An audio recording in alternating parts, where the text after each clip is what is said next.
தொடர்பாக வியாபாரிகள் மற்றும் பொதுமக்களிடம் பாஜகவினர் விழிப்புணர்வு ஏற்படுத்த வேண்டும் என பாஜக தேசிய மகளிர் அணி தலைவி வானதி ஸ்ரீனிவாசன் கோவையில் செய்தியாளர்களுக்கு பேட்டியளித்துள்ளார். கோவை மக்கள் சேவை மையம் பாழம்பால் தொண்டு நிறுவனம் மற்றும் இணைந்து நடத்தும் சுயம் திட்டத்தின் கீழ் பெண்களுக்கு இலவச தையல் பயிற்சி மைய வகுப்புகள் இன்றி துவங்கியுள்ளது.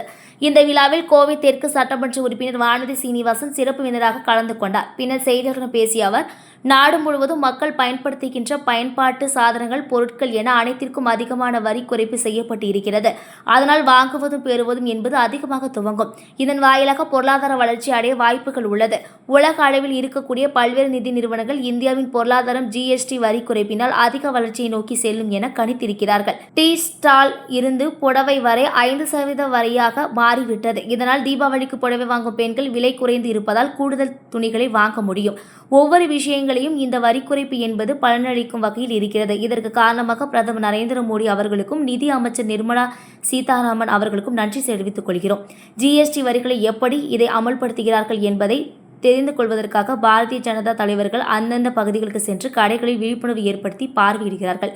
ஏற்கனவே அதிக வரி கொடுத்து ஸ்டாக் வாங்கி வைத்திருப்பவர்களே பாதிக்கப்படுவதாக கூறுகிறார்கள் என்ற கேள்விக்கு இது குறித்து அந்தந்த டிபார்ட்மெண்ட்களில் என்ன நடவடிக்கை எடுக்கப்பட்டு இருக்கிறது என்பதை அறிந்து கொண்ட பின்னர் கூறுவதாக கூறினார். ஆரம்பத்தில் நான் இதை அமல்படுத்தும் போது நிறைய சிக்கல்கள் இருந்தது. GST டாக்ஸ் நெட்டுக்குள் வரும் நபர்கள் அதிகரிக்க நமக்கு வருமானம் அதிகரித்தது. அரசாங்கம் 4 வருட காலத்தில் இவ்வளவு வரி என்பதை உறுதிப்படுத்தும் சூழல் வந்தது. அதனால் தைரியமாக சில முடிவுகளை மத்திய அரசு எடுத்தது. ஆண்டு வருமானம் 12 லட்சம் வரை உயர்த்தப்பட வேண்டும்.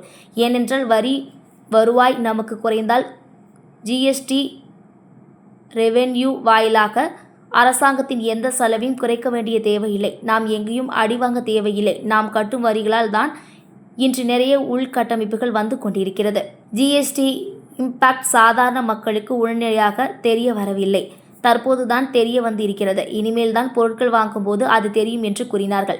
நேற்று முதல் நாள் என்பதால் பெரிதாக தெரியவில்லை. ஆனால் மோடி குறைத்து இருக்கிறார் என்பது அவர்கள் புரிந்து வைத்திருக்கிறார்கள். அதனால்தான் முடிந்த அளவிற்கு நிறைய இடங்களுக்கு சென்று நாங்கள் விழிப்புணர்வு கொடுத்து கொண்டிருக்கிறோம். பெரும்பாலான வணிக நிறுவனங்கள் இதை விளம்பரப்படுத்தாமல் இருக்கிறார்கள். அதற்கான கோரிக்கைகளையும் அவர்களிடம் வைத்துவிட்டு வந்திருக்கிறோம். தொழில் வர்த்தக சபை, வியாபார வர்த்தக நிறுவனம் போன்றவர்களிடம் நாங்கள் இது குறித்து பேச்சுவார்த்தை நடத்தி கோரிக்கை வைத்து இருக்கிறோம். பாஜகவில் எந்த கோஷ்டி பூசலும் இல்லை. கூட்டணியில் வரக்கூடிய விமர்சனங்கள் தேசிய ஜனநாயக கூட்டணி பலப்படுத்த வேண்டும் என்பதுதான் எங்களுடைய தேசிய தலைமை எங்களுக்கு கொடுத்தது. இதை யாரும் பலவீனப்படுத்த விரும்பவில்லை. இது போன்ற கேள்விகளுக்கு நான் எதுவும் கூற விரும்பவில்லை. மாநில தலைவருக்கு இருக்கக்கூடிய பொறுப்பை வைத்து அவருடைய வேலையை அவர் செய்து கொண்டிருக்கிறார். அழகாக கூட்டணியை எடுத்துக்கொண்டு செய்து கொண்டிருக்கிறார். அண்ணாமலை அவர்களும் எங்களை பலப்படுத்துவதற்காகவே அனைவருடன் பேசிக் கொண்டு இருக்கிறார் என கூறினார். வரி குறைப்பு இந்தியா முழுவதும் இருக்கிற எல்லா மக்களுக்கும் சமமாக போய் சேர வேண்டும் என்பது மோடி அரசுடைய நோக்கம், எண்ணம். அதற்காகவே நேற்று பிரதமர் அவர்கள் பேசியிருக்கிறார்கள். சுயசார்புடைய இந்தியா அது வந்ததுனாலே வெளிநாட்டுக்காரன் எவ்வளோ தூரத்துக்கு இன்ட்ரெஸ்ட் போட்டாலும் நம்ம நாட்டை ஒன்றும் பாதிக்காது என்பது மத்திய பிரதம மந்திரியுடைய எண்ணம்.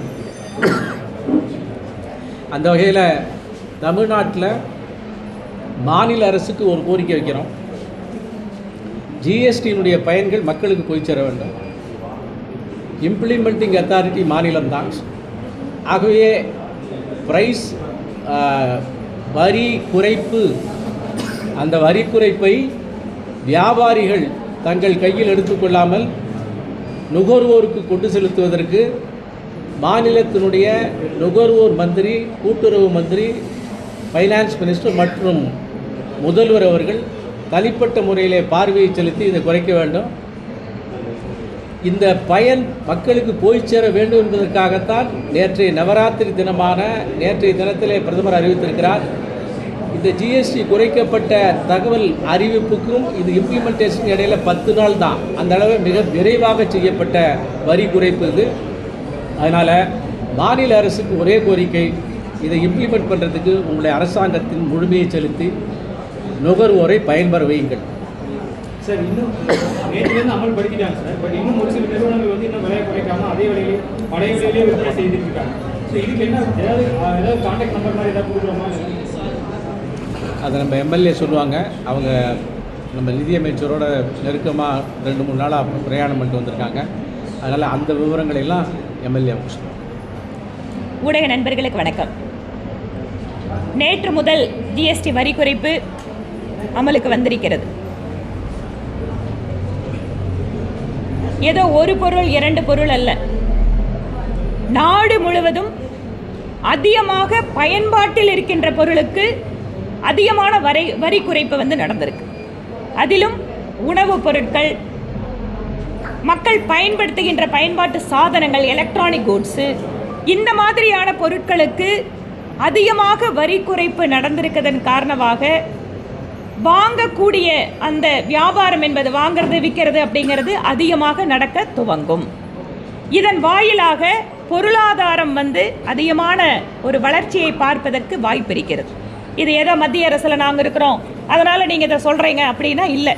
உலக அளவில் இருக்கின்ற பல்வேறு நிதி நிறுவனங்கள் அல்லது ஆய்வுகளை நடத்தக்கூடிய பெரிய நிறுவனங்களே இந்தியாவினுடைய பொருளாதாரம் இந்த மாதிரி ஜிஎஸ்டி வரி குறைப்பினால் அதிகமான வளர்ச்சியை நோக்கி செல்லும் என கணித்திருக்கிறார்கள்.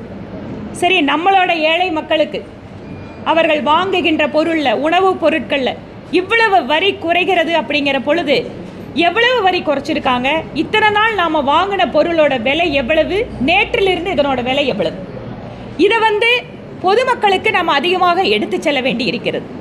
பாரதிய ஜனதா கட்சியினுடைய நிர்வாகிகளாகட்டும், மத்திய அமைச்சர்களாகட்டும், அல்லது அந்தந்த பகுதியில் இருக்கக்கூடிய எம்எல்ஏக்கள், எம்பிக்கள் எல்லாருமே மார்க்கெட் பகுதிகளுக்கு செல்வது, கடைகளுக்கு செல்வது, இதனுடைய விழிப்புணர்வை உருவாக்கி கொண்டிருக்கிறோம். அதே சமயம் ஊடகத்தின் வாயிலாக பொதுமக்களுக்கு நாங்கள் ஒரு கோரிக்கை வைக்கிறோம். நீங்கள் இத்தனை நாள் வாங்கின பொருளோட ரேட்டை உங்களுக்கு தெரியும். நீங்கள் கடைகளுக்கு செல்கின்ற பொழுது ஜிஎஸ்டி வரி குறைப்பினால் இந்த குறிப்பிட்ட பொருளுடைய விலை எவ்வளவு மாறி இருக்கிறது அப்படின்னு கேட்டு தெரிஞ்சுக்கோங்க.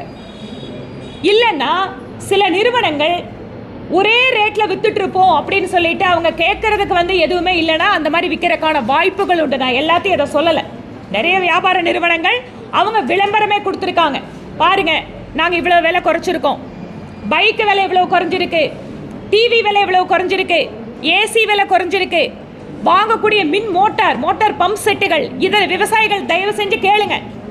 விவசாயிகள் ஒரு மின் மோட்டார் வாங்க போனீங்கன்னு சொன்னால் பம்பு செட்டு விலை எவ்வளவு குறைஞ்சிருக்கு அப்படின்னு கேட்டு உறுதி பண்ணிக்கோங்க. அதனால் நுகர்வோர்களாகட்டும், பொதுமக்களாகட்டும், பயன்பாட்டாளர்கள் தயவு செய்து வரி குறைப்பினுடைய பலன் உங்களுக்கு வந்திருக்கிறதா என்பதை ஒரு முறை நீங்கள் அதை செக் பண்ணிக்கோங்க. இரண்டாவது, வியாபார நிறுவனங்கள் நீங்களாகவே முன்வந்து விலை குறைப்பு நடவடிக்கையில் ஈடுபடுகின்ற பொழுது உங்களை வரவேற்கிறோம், சந்தோஷப்படுறோம். உங்கள் கடைகளில் ஜிஎஸ்டி வரி குறைப்பிற்கு பின்பாக இந்த பொருட்கள் விலை குறைந்திருக்கிறது என்கின்ற தகவலையும் தயவு செய்து வாடிக்கையாளர்களுக்கு தெரிவியுங்கள். ஒரு இடத்துல இந்த விலை குறைஞ்சிருக்கு, இது முன்னாடி இருக்கிறது அப்படிங்கிற ஒரு வித்தியாச பட்டியலை வைத்தால் பொதுமக்களுக்கு உண்மையாகவே நீங்கள் ஜிஎஸ்டி வரி குறைப்பினுடைய பலனை கொடுப்பதை அவர்கள் நேரடியாக அனுபவிப்பதற்கும் பார்ப்பதற்கும் ஒரு வாய்ப்பு கிடைக்கும். வியாபார நிறுவனத்தை நடத்துகின்ற அத்தனை சகோதர சகோதரிகளுக்கும் எங்களுடைய அன்பான வேண்டுகோள், தயவு செய்து ஜிஎஸ்டி வரி குறைப்பினுடைய முழுமையான பலனை சாதாரண மக்களுக்கு நீங்கள் கொடுக்க வேண்டும் என கேட்டுக்கொள்கிறோம். பாரத பிரதமர் திரு நரேந்திர மோடி அவர்கள் இதற்காகத்தான் நாட்டு மக்களுக்கு தனியாக ஒரு உரையாற்றினார். நவராத்திரியில் ஆரம்பிக்கக்கூடிய இந்த ஒரு வரி குறைப்பு, வரி சீர்திருத்தம், ஜென் நெக்ஸ்ட் ஜிஎஸ்டி அப்படின்னு சொல்கிறோம். இந்த பலன் அப்படிங்கிறது நம்ம வாங்கக்கூடியதில் விலை குறையிறது மட்டும் இல்லைங்க. இதன் வாயிலாக உற்பத்தி பெருகும், வாங்குகின்ற தன்மை பெருகும், அதனால் வியாபாரம் பெருகும். இந்த வியாபாரம் பெருகுகின்ற பொழுது நாடு முழுவதுமே ஒரு வளர்ச்சியான சூழ்நிலைக்கு நம்மால் செல்ல முடியும். ஜிஎஸ்டி அமல்படுத்தின நாடுகள் எல்லாமே அடுத்த முறை அங்கே அரசாங்கமே வராத ஒரு சூழலை உலக நாடுகள் இருந்தது. ஆனால் ஜிஎஸ்டி அமல்படுத்தியதற்கு பின்பாக மீண்டும் ஆட்சி அமைத்த பெருமை பிரதமர் நரேந்திர மோடி அவர்களுக்கு உண்டு. ஏன்னு கேட்டிங்கன்னா, இந்த நாட்டினுடைய வரி என்பது ஒட்டுமொத்த வளர்ச்சிக்காக, ஒவ்வொரு இந்தியருடைய வளர்ச்சிக்காக என செயல்படக்கூடியதால் மக்கள் அவர் மீது அபரிதமான நம்பிக்கையை வைத்திருந்தார்கள். அதன் வாயிலாக 3வது முறையாக அவர் பிரதமராக பதவியேற்றார். அதை ஏற்றதற்கு அப்பால் எப்படியெல்லாம் மக்களுக்கு அவர்களுக்கு உதவி செய்ய வேண்டும் என்பதற்காக இந்த மிகப்பெரிய வரி சீர்திருத்தத்தை நம்ம நாட்டுக்கு அவர் கொண்டு வந்து கொடுத்துருக்காரு. நம்ம கோயம்புத்தூர் பகுதிக்கு எடுத்துட்டிங்கன்னா கூட டெக்ஸ்டைல், இன்னைக்கு துணி அவர்கள் வந்து விற்பனைக்கு வர்றது, அது நிட்வேர் ஆகட்டும், இல்லை வந்து சாதாரண பவர்லூமில் வரக்கூடிய பொருட்கள் ஆகட்டும், எல்லாமே 5% மாறியாச்சு. நீங்கள் இன்றைக்கி டிஷர்ட்லேருந்து புடவை வரைக்கும் 5% வரி குறைப்பினால விலை குறைகிறது. தீபாவளிக்கு வந்து புடவை எடுக்கும்போது அன்பு சகோதரிகள், நீங்கள் மிச்சம் பண்ணுற படத்தில் இன்னும் கூட 2 புடவை சேர்த்து எடுக்க முடியும். இந்த மாதிரி ஒவ்வொரு விஷயத்திலேயும் இந்த வரி குறைப்பு என்பது நமக்கு பலனளிக்கக்கூடியதாக இருக்கிறது. இதற்கு காரணமான பிரதமர் நரேந்திர மோடி அவர்களுக்கும் இதை உறுதுணையாக மிக விரைவில் ஆகஸ்ட் 15ஆம் தேதி செங்கோட்டையில் பேசுகிறாரு. இன்னைக்கு 22ஆம் தேதி அமலுக்கு வந்தாச்சு. அப்போ எவ்வளவு விரைவாக, எவ்வளவு தூரம் இதற்கென்று அதிகமான நேரத்தை தன்னுடைய திறமையை பயன்படுத்தி இதை செய்து கொடுத்த மத்திய நிதியமைச்சர் திருமதி நிர்மலா சீதாராமன் அவர்களுக்கும் இந்த நேரத்தில் நாங்கள் நன்றி செலுத்துகிறோம். இந்த ஜிஎஸ்டி வரி குறைப்பு வந்து எந்தெந்த பகுதியில் எப்படியெல்லாம் அதை அமல்படுத்துகிறாங்கன்னு தெரிஞ்சுக்கிறதுக்காக பாரதிய ஜனதா கட்சியினுடைய பல்வேறு தலைவர்கள், நிர்வாகிகள் ஒவ்வொரு பகுதியிலுமே அந்தந்த கடைகளுக்கு சென்று பொதுமக்களுக்கும் விழிப்புணர்வு கொடுப்பாங்க. கடைகள் வியாபாரிகளோடும் பேசுறதுக்காக இருக்கும். ஸ்டாக்ஸ் ஏற்கனவே வாங்கி வச்சிருக்காங்க, அதிக வரி குடிக்கும். ஸோ இப்போ அதனால நாங்கள் விலை குறைக்க முடியாது, இப்போ நாங்கள் நஷ்டப்படுவோம்னு சொல்லிட்டு சில பேர் சொல்லிட்டு இருக்காங்க. அதை எப்படி ஓவர் கம் பண்ணுறதுக்கு ஏதாவது இல்லை, அது நிஜமாகவே ஒரு நல்ல விஷயங்க அது. ஏன்னா நிறைய பேர் முன்னாடி அந்த டேக்ஸுக்காக அதை வாங்கியிருப்பாங்க. இதுக்கு வந்து என்ன டிபார்ட்மெண்ட்டாக நடவடிக்கை எடுத்திருக்காங்க அப்படிங்கிறத கேட்டுட்டு உங்களுக்கு நாங்கள் சொல்கிறோம். சில பேர் வந்து இன்னும் விலையை நேற்றுலேருந்து அமலாயிடுச்சு, இன்னும் விலையை குறைக்காம இருக்காங்க. இது குறித்து புகார் சொல்றது நம்ம ஏதாவது தனிப்பட்ட நபர், இதையும் நாங்கள் வந்து மத்திய அரசாங்கத்துக்கிட்ட கேட்குறோம். நம்ம பொருளாளர் சொன்ன மாதிரி மாநில அரசு தான் இம்ப்ளிமெண்டிங் ஏஜென்சி, அவங்க தான் இதை முன்னால் நின்று பண்ணணும். ஆனால் நம்முடைய மரியாதைக்குரிய முதலமைச்சர் இது பற்றி எந்த ஒரு விஷயத்தையும் வெளியில் பேசாமல் அமைதியாக வேடிக்கை பார்க்குறாரு. ஜிஎஸ்டி வரி குறைப்பிற்கு மாநில அரசும் ஒத்துழைப்பு கொடுத்திருக்கிறது, அதுக்கு நன்றி. ஆனால் அதே சமயம் ஏழை எளிய மக்களுக்கு இந்த பலன் போய் சேர வேண்டும் என்றால் மாநில அரசு தான் முன்னால் நின்று இதை செய்யணும். ஏனென்றால் உள்ளூரோட நிர்வாகம், வியாபார விஷயங்கள் எல்லாமே மாநில அரசு நேரடி கட்டுப்பாட்டில் இருக்கு. அதனால் மாநில அரசுக்கு இதில் அதிகமாக பொறுப்பிருக்கிறது. மாநிலத்தினுடைய முதல்வர் தன்னோட வழக்கமான பிஜேபிக்கு எதிரான அரசியலை இதை பார்க்காம ஜிஎஸ்டி என்பது அனைவருக்கும் பொதுவானது. இந்த விஷயத்தில் தமிழ்நாட்டில் இருக்கக்கூடிய கவர்மெண்ட் ஏழை எளிய மக்களுக்கு உதவி செய்வதற்கு அவர்கள் களத்தில் இறங்கி இந்த விஷயத்தை சரி செய்யணும் அப்படிங்கிறது எங்களுடைய கோரிக்கை. 8 ஆண்டுகளாக குறைக்காம ஒரு தொகையை லாபமாகிட்டு இப்போ குறைந்தளவில் குறைச்சிருக்காங்கன்னு சொல்லி காங்கிரஸ் எதிர்கட்சிகள் குறைஞ்சாங்க. இதுக்கு பதில் சொல்லணும்னா கொஞ்சம் நம்ம பின்னாடி போகணும். நாடு முழுவதும் ஒவ்வொரு பொருளுக்கும் ஒவ்வொரு மாநிலத்தில் விதவிதமான வரி. இங்கிருந்து நம்ம மகாராஷ்டிராவுக்கு ஒன்று அனுப்பணும்னு சொன்னால் அது போகிற வழியிலிருந்து அந்த செக் போஸ்ட்லேருந்து இது மாறுபடும். அதுக்கப்புறம் விற்கிறவங்க கூட வாங்குறது விற்கிறது கூட ஒரே வரி இல்லாதால ஒவ்வொரு பொருளுக்கும் ஒவ்வொரு இடத்துல ஒவ்வொரு மாதிரி ரேட்டு. இதனால் உற்பத்தி செய்யக்கூடிய நபர்கள், வியாபாரிகள், விவசாயிகள் இவங்க எல்லாருமே பாதிக்கப்பட்டாங்க. இன்றைக்கி வந்து ஒரே நாடு ஒரே வரி, மிகப்பெரிய சீர்திருத்தம் ஜிஎஸ்டி. இதன் வாயிலாக இன்றைக்கி ஆன்லைனு, டேக்ஸ், இந்த மாதிரி பல்வேறு விஷயங்களில் ஒரு மாற்றம் வந்திருக்கு. ஆரம்பத்தில் நாம் அமல்படுத்தும் போது மாநில அரசுகள் அல்லது மத்திய அரசு இந்த வரி விகிதத்தை எப்படி சரியாக கீழே வரைக்கும் எடுத்துகிட்டு போய் இந்த டேக்ஸை ப்ராப்பராக கலெக்ட் பண்ணுறது, ஆரம்பத்தில் நிறைய டீத்திங் ப்ராப்ளம் நம்மளுக்கு இருந்தது. ஏன்னா டேக்ஸ் ஸ்லாபு ஒவ்வொரு பொருளுக்கும் ஒவ்வொரு மாதிரி இருந்தது. இன்புட் டேக்ஸ் கிரெடிட் எடுக்கும்போது அது வந்து வித்தியாசப்பட்டது. இதனால் நிறைய சிரமங்கள் இருந்தது. இது ஒரு பக்கம். இன்னொரு பக்கம் இந்த ஜிஎஸ்டியோட டேக்ஸ் நெட்டுக்குள்ள வரக்கூடிய நபர்கள் அதிகரிக்க நம்மளுக்கு வருமானம் அதிகமாகிட்டே வந்துச்சு. அப்போது அரசாங்கத்துக்கு வந்து பரவாயில்லப்பா, நம்ம 4 வருஷ காலத்தில் இவ்வளவு வரி வரும் அப்படிங்கிறத ஒரு உறுதிப்படுத்தக்கூடிய சூழல் வந்துச்சு. இதனால் நம்ம தைரியமாக சில முடிவுகளை எடுத்தோம். என்ன எடுத்தோம்? நம்முடைய ஆண்டு வருமானம் 12 லட்சம் ரூபாய் வரை உயர்த்தணும். ஏன் உயர்த்தணும்? இதனால் வரி வருவாய் நம்மளுக்கு குறைஞ்சா கூட ஜிஎஸ்டியோட ரெவென்யூ வாயிலாக நம்ம அரசாங்கத்தோட எந்த செலவையும் குறைக்க வேண்டாம். எங்கேயுமே நம்ம அடி வாங்க வேண்டாம். ஏதோ அரசாங்கம் செலவு பண்ணுறதுன்னா மந்திரியோ பிரதம மந்திரி செலவு பண்ணுறதில்ல, நம்மளுக்கு வரக்கூடிய திட்டங்கள். இப்போ முன்னாடி சிறப்பு விருந்தினர் இங்கே பேசும்போது சொன்னார், விமான நிலைய விரிவாக்கம், கோயம்புத்தூர் விமான நிலைய விரிவாக்கத்துக்கு ஆயிரக்கணக்கான கோடி செலவு பண்ண வேண்டியிருக்கு. அப்போ அரசாங்கம் ஜிஎஸ்டியில் இவ்வளவு தூரம் வருமானம் வருது, எடுத்து இன்னைக்கு உள்கட்டமைப்பு வசதிகளை நம்ம முதலீடு பண்ணிகிட்டே இருக்கோம். பெரிய பெரிய ரோடு, நெடுஞ்சாலைகள் அதிகமாக வந்துட்டே இருக்கு. அப்போது ஜிஎஸ்டியோட வருமானத்தின் வாயிலாக உள்கட்டமைப்பு வசதிகளை மிக அதிக வேகமாக விரைவாக செயல்படுத்தணும். காங்கிரஸ் கட்சி சொல்கிற மாதிரி உங்களோட பழக்கம் என்ன? எதுலெல்லாம் அதிகமாக வருமானம் பார்க்குறோமோ அதை எடுத்து பாக்கெட்டில் போடுற பழக்கம் பிஜேபியில் இல்லைங்க. காங்கிரஸ் மாதிரி ஊழல் குற்றச்சாட்டுகள் ஒவ்வொரு அமைச்சரவையிலும் பிஜேபி கவர்மெண்ட்ல இல்லைங்க. வந்த அத்தனை ஜிஎஸ்டி வருமானம் திருப்பி மக்களுக்காக பல்வேறு திட்டங்களாக செயல்படுத்தப்பட்டு வருகிறது. ஒரு குடும்பத்துக்கு 5 லட்சம் ரூபாய் வரைக்கும் இலவசமான மருத்துவ காப்பீடு, இந்த பணம்லாம் வச்சு தான் நம்ம கொடுக்குறோம். இன்றைக்கு 11 கோடி பெண்களுக்கு ஒவ்வொரு வீட்லேயும் இலவச கேஸ் கனெக்ஷன் கொடுத்துருக்கோம். 4 கோடி ஏழை மக்கள் நல்ல வீடு கிடைச்சிருக்கு. இதெல்லாம் திருப்பி மக்களுக்காக தான் கொடுத்துட்ருக்கோம். ஆனால் இன்னைக்கு நம்ம ஓரளவுக்கு ஜிஎஸ்டி வருமானத்தை ஸ்டெபிலைஸ் பண்ணிட்டோம். 50,000 கோடி உடனடியாக வருவாய் இழப்பு வந்தால் கூட நாம் இந்த வரி குறைப்பின் வாயிலாக, வியாபாரத்தை அதிகம் பண்ணுறதன் வாயிலாக இந்த பணத்தை ஈடுகட்ட முடியும் அப்படிங்கிற நம்பிக்கை இந்த ஸ்டேஜில் வந்திருக்கு. அதனால் இந்த பலனை திருப்பி அப்படியே வச்சுக்கணும்னு கவர்மெண்ட் நினைக்கல, ஒவ்வொரு இந்தியருக்கும் கொடுக்கணுங்கிறதுக்காக இப்போ இதை அமல்படுத்தியிருக்கோம். அதனால் காங்கிரஸ் கட்சி எந்தெந்த துறையில் எப்படியெல்லாம் வருமானம் பார்த்து தன்னோட சொந்த வளத்தை பெருக்கிக்கலாம் அப்படின்னு நினைக்கிற சூழல் இல்லாமல் இப்போ எது கிடைச்சாலும் நாட்டு மக்களுக்கு என்ன கொடுக்க முடியும்னு பிரதமர் மோடி யோசிக்கிறார். நேற்று நீங்கள் வெளியிட்ட அந்த வீடியோவில் கூட சில கமெண்ட்ஸ் வந்து என்ன போட்டுருக்காங்கன்னா, இவங்களே பாம்பு வைப்பாங்களா, இவங்களே பாம்பு எடுப்பாங்களா அப்படிங்கிற மாதிரி கருத்துக்கள் பதிவு. கரெக்ட். ஜிஎஸ்டியே இருக்கக்கூடாதுன்னா யாருங்க கவர்மெண்ட் நடத்துறது? வரியே வேண்டான்னு சொன்னால் கவர்மெண்ட்டை நடத்துறது எப்படிங்க? அதையும் நம்ம யோசிக்கணும்ல. ஆனால் அந்த நிலைமை மாறிட்டு இருக்குங்க. இன்றைக்கி வரி கட்டுவதை பெருமையாக இந்தியர்கள் சொல்லக்கூடிய நிலைமைக்கு இன்றைக்கி பிரதமர் கொண்டு வந்திருக்கார். நான் ஒரு tax payer, I am contributing to the nation's development, nation's wealth அப்படிங்கிற ஒரு மன தயாரிப்பு அப்படிங்கிறது இன்றைக்கி அதிகமாக மக்கள்கிட்ட வர ஆரம்பிச்சிருக்கு.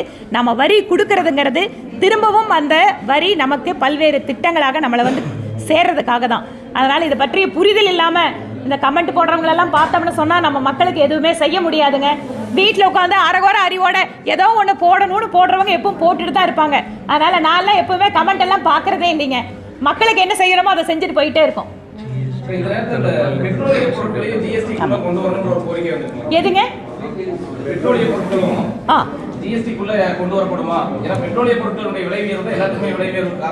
ஓகே, நம்ம இப்போ வந்து முதல் கட்டமாக ஜிஎஸ்டி வரி குறைப்பிற்கு எல்லா மாநிலத்தையும் ஒத்துழைப்பு கொடுக்க வச்சு இதை கொண்டு வந்து அமல்படுத்திட்டோம். இனி அடுத்த கட்டமாக பெட்ரோல் டீசல் பொருட்கள் ஒவ்வொரு மாநிலத்துக்கும் ஒரு நம்பிக்கை கொடுக்க வேண்டி இருக்குங்க. தமிழ்நாடு கூட முதல்ல என்ன சொன்னாங்க, ஐயோ ஜிஎஸ்டி குறைஞ்சிட்டிங்கன்னா எங்களுக்கு வருமானம் போயிடும் அப்படின்னாங்க. ஆனால் அதை ஓப்பனாக அவங்க வந்து வெளியில் சொல்லலை, ஏன்னா மக்களுக்கு குறையும் போது நாம் அப்படி சொல்லக்கூடாதுன்னு. ஆனால் ஜிஎஸ்டியோட வரி வருவாய் பெருக பெருக சிறிது சிறிதாக மற்ற ஜிஎஸ்டி நெட்டில் இல்லாத மற்ற பொருட்களும் உள்ளே வர்றதுக்கு வாய்ப்பு இருக்குது. மாநில அரசாங்கங்கள் சேர்ந்து தான் ஜிஎஸ்டி முடிவு எடுக்கிறோம். மாநில அரசாங்கங்கள் ஒத்துழைப்பு கொடுத்தால் மிக விரைவாகவே பெட்ரோல் டீசலையும் ஜிஎஸ்டிக்குள்ளே கொண்டு வந்துடலாம். ஜிஎஸ்டி இம்பேக்ட் வந்து சாதாரணமான பொதுமக்களுக்கு உடனடியாக வந்து தெரிய வரல. அவங்க என்ன சொன்னாங்க, இல்லைங்க இன்றைக்கி தானே அமல்படுத்தியிருக்காங்க, நாங்கள் இனி வீட்டுக்கு மளிகை பொருள் வாங்குவோம், இல்லை நான் வீட்டுக்கு வந்து ஒரு எலக்ட்ரானிக் பொருள் வாங்க போகிறேன், இல்லை நான் வீட்டுக்கு ஜவுளி எடுக்க போகிறேன், அப்போ தான் அவங்களுக்கு அது தெரியும். நேற்று முதல் நாள் அப்படிங்கிறதால. ஆனால் குறைச்சது நல்ல விஷயம். பிரதமர் மோடிக்கு நன்றி அப்படிங்கிற ஒரு நல்ல உணர்வு, அந்த குட் ஃபீல் அப்படிங்கிறது எல்லா பக்கம் இருக்குது. ஆனால் அதனோட இம்பேக்ட் ஒவ்வொரு இண்டிவிஜுவலுக்கும் இனி போக போக தான் தெரியும். அதனால தான் நாங்கள் வந்து எல்லா இடத்துக்கும் அதை போய் அது ஒரு அவேர்னஸ் கிரியேட் பண்ணிட்டு இருக்கோம். அதனால தான் நான் அதை கோரிக்கை வச்சிருக்கேன். நாங்களும் வந்து ரிக்வஸ்ட் கொடுக்குறோம். நாங்கள் வந்து தொழில் வர்த்தக சபை, வியாபாரிகள் சம்மேளனம், திரு விக்ரமராஜா அவர்கள் கூட எனக்கு அனுப்பிச்சிருந்தாரு, பாருங்க நாங்கள் வியாபாரிகள் எல்லாத்துக்கும் சர்க்குலர் கொடுத்துருக்கோம். அதனால எல்லா இந்த மாதிரி சம்பந்தப்பட்ட அசோசியேஷனோடவும் நாங்கள் கோரிக்கை கொடுக்குறோம். ஜிஎஸ்டி ரேட்டு வந்து குறைஞ்சதை நீங்கள் போடுங்க கடையில் அப்படின்னு. இன்னைக்கு அமேசானில் முதல் பக்கத்தில் விளம்பரம் வந்திருக்குங்க. இன்னைக்கு டிவி, ஸ்கூட்டர் என்னென்னவெல்லாம் குறைஞ்சிருக்குன்னு பெரிய விளம்பரமே கொடுத்துருக்காங்க. இந்த மாதிரி எல்லாம் பல்வேறு நடவடிக்கைகள் வெகு சீக்கிரம் அது நடக்க ஆரம்பிச்சு. சங்கத்தினர் வந்து பாத்தீங்கன்னா டீ வந்து 20 ரூபாய்க்கு இருக்காங்க, சென்னையிலே 15 ரூபா தான். இப்ப விலை குறைஞ்சதுக்கு அப்புறம் அவங்க விலை குறைக்க வாய்ப்பு இருக்காம அது ஏதாச்சும் நம்ம சைடுல ஏதாச்சும் நம்ம பேசலாங்க. பேக்கரியோ டீ கடை உரிமையாளர்கள் அவங்க கிட்ட சர்க்கரை, டீ தூள் இந்த மாதிரியான விஷயங்கள்ல இவ்வளவு நாள் அவங்க அந்த இன்புட் டாக்ஸ் கிரெடிட் எப்படி எடுத்திருக்காங்கன்னு பார்த்துட்டு இதை எப்படி விலை குறைக்கிறதுக்கு வாய்ப்பு இருக்கோ அதிகாரிகளோட நான் பேசுறேன். டீ 20 ரூபா. நானும் நேற்று சாப்பிட்டேன்ப்பா கடையில். நானும் கேட்டேன். ஒரு கடையில் 12 ரூபாய்க்கு விற்கிறாங்க, ஒரு கடையில் 5 ரூபாய்க்கு விற்கிறாங்க, ஒரு கடையில் 20 ரூபாய்க்கு விற்கிறாங்க. டிபெண்ட்ஸ் அப்பான் அந்த கடையோட லொக்கேஷன், இந்த மாதிரி விஷயங்கள் எல்லாம் இருக்குது. குவாலிட்டி இதெல்லாம் இருக்குது. நல்ல பாலில் வந்து தண்ணியே கலக்காமல் போட்டால் அந்த டீக்கு விலை ஜாஸ்தி, நிறைய தண்ணி கலந்தோம்னா விலை குறைச்சல், இப்படி தான்ப்பா.